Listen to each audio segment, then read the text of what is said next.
90% of the suffering you experience is self-inflicted. This means that 90%, if not more, of the suffering you experience in your own life is actually created by you. There's no external circumstances that line up to just create suffering. There's no law in the universe that says X plus Y equals suffering. Suffering is found in your own inner mechanisms, your own inner mechanics, which I'm going to be bringing to light in this video, and exactly what a bunch of those are. Suffering is never found in a particular experience, a particular set of circumstances. Suffering is found in your relationship to circumstances. Suffering is found in how you consciously or unconsciously, typically unconsciously, choose to relate to existence and whatever's happening.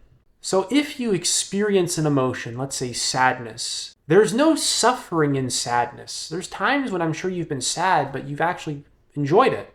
It's been a positive experience. There's also not suffering in pain either, which can be pretty hard for many people to understand, but just bear with me for a second. If you were to pinch your arm a little bit and you feel a little bit of pain, you're not suffering. So there's no actual suffering in pain itself. Even great amounts of pain. And don't try this, but there's quite a lot of pretty extraordinary Buddhist monks who expose themselves to quite a lot of pain. They've burned themselves alive for protest. They sleep on beds of nails. They don't eat very much. Why? In order to examine their relationship to pain so that they can stop suffering, so that they can overcome suffering. Because suffering is never found in a particular sensation, a particular experience, a particular set of circumstances. It's found in your relationship to it. And I want to make a clear distinction right here between what I mean by pain or an uncomfortable emotion or sensation and suffering. So pain, we'll just leave that at physical pain. Let's say getting punched in the face or sleeping on a bed of nails. An uncomfortable emotion or sensation is the pure feeling of what's happening. The emotion being, let's say, grief, sadness, anger. The sensation being the visceral sensations, right? Like the very deeply felt experience of what's going on. Those are the sensations. Suffering is distinct from all of this. Suffering is like an added layer of resistance to the present moment. Suffering occurs when you avoid the present experience. Suffering occurs when you want to run away from the present experience. Suffering occurs when you resist the present experience, when you fight it, when you're not accepting it. The Buddha said that desire is the root of all suffering. Let's talk a little bit more about what that means.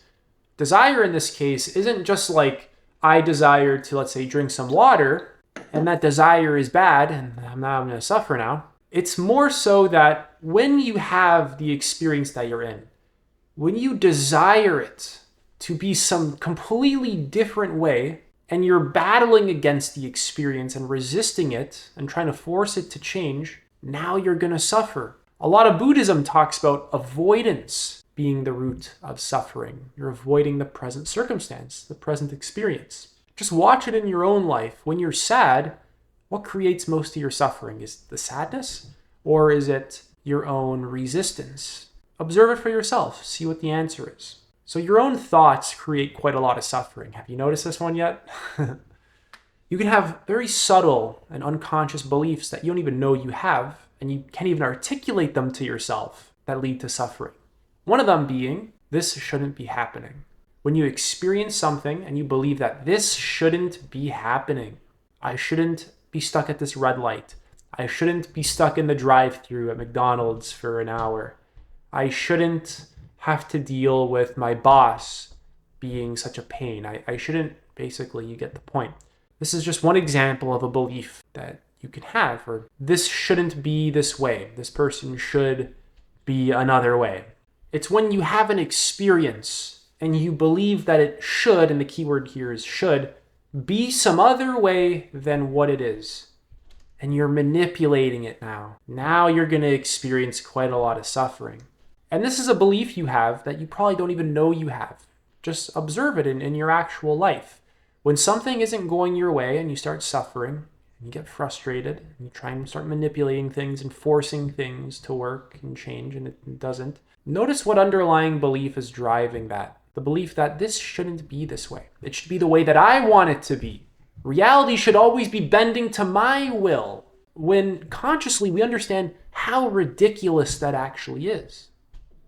That doesn't really make much sense, and that'll never really be the case that we're always going to be bending reality to exactly what we want all the time. This is a poor strategy for living life. We're going to be doomed to a lot of unnecessary suffering. So your own thoughts, your own judgments of people, the hate-filled thoughts that a lot of people have will lead to suffering, and they're uncomfortable to hold in your mind as true. To even hold certain thoughts in your mind as true creates suffering. So your own deeply held beliefs, your own clinging. You cling to certain objects, you cling to people. Your clinginess makes you suffer. Your inability to let go and surrender to life makes you suffer. You want to hold on to certain experiences, hold on to certain feelings, instead of just letting go and allowing life to just flow and allowing your feelings and sensations to just flow through you and to just move freely. So examine your own clinging. Notice that you cling on to objects, people, experiences. When you feel good, you want to hold on to the feeling of feeling good. When you feel poorly, when you feel uncomfortable, right? Now you want to push that away. You don't want to hold on to that one. And notice that this inner tug of war is exactly what I just said it is. It's an inner tug of war. It's creating a lot of suffering. So your own avoidance to your own discomfort creates a lot of suffering. You avoiding the experience of anxiety.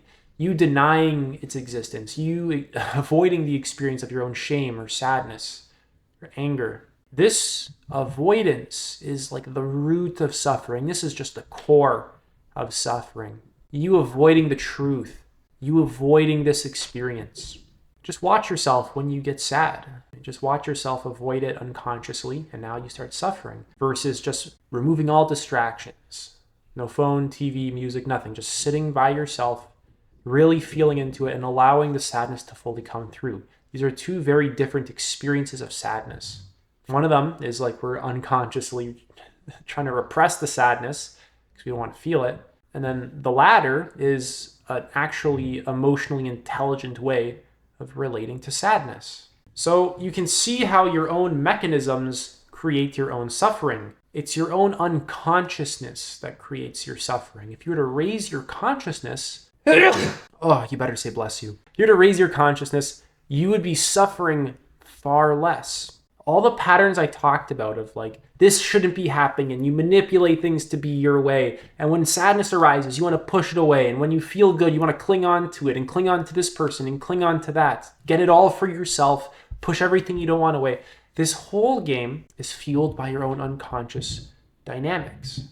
This whole game is just an aspect of living in a lower level of consciousness, and it leads to suffering. So get curious about why you suffer and how you create your own suffering. What beliefs do you have that create your own suffering? In what areas of life do you basically avoid things and that leads to suffering? Maybe the truth in your relationships, the truth about your career, the truth about how you feel and how you relate to your emotions. Your avoidance of truth is going to really cause a lot of pain. If you are feeling anxiety, you can call it out within yourself. I'm feeling anxiety and like I'm trying to avoid it. You can call yourself out on all these behaviors in real time in the actual present experience. You actually have to get very honest with yourself.